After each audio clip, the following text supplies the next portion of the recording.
E un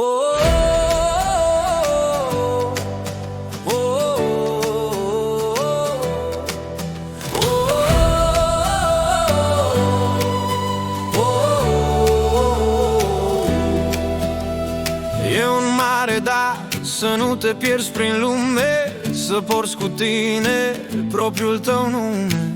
Așa cum Dumnezeu un suflet te-a zidit, să fii tu însuți un om împlinit.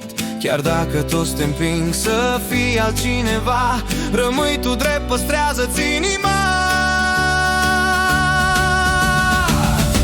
E binecuvântare să ai acest curaj, să ieși la lumină din orice camuflaj. Să fii tu însuți, e un zâmbet ce nu pierde. În pace cu Domnul, acolo e putere. Hei! Da, acolo e putere.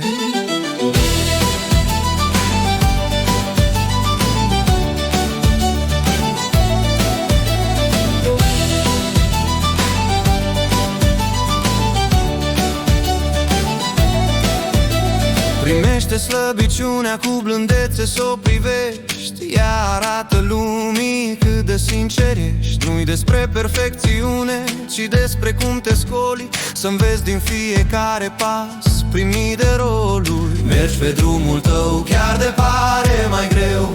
Fiecare pas e pus de Dumnezeu. Adevărata frumusețe e liniștea de acasă, când te simți în pace și viața e frumoasă. Nu căuta laude, nici chipuri de împrumut. Cei ce te iubesc te-au iubit de la început. Iubirea nu schimba, ea doar te primește.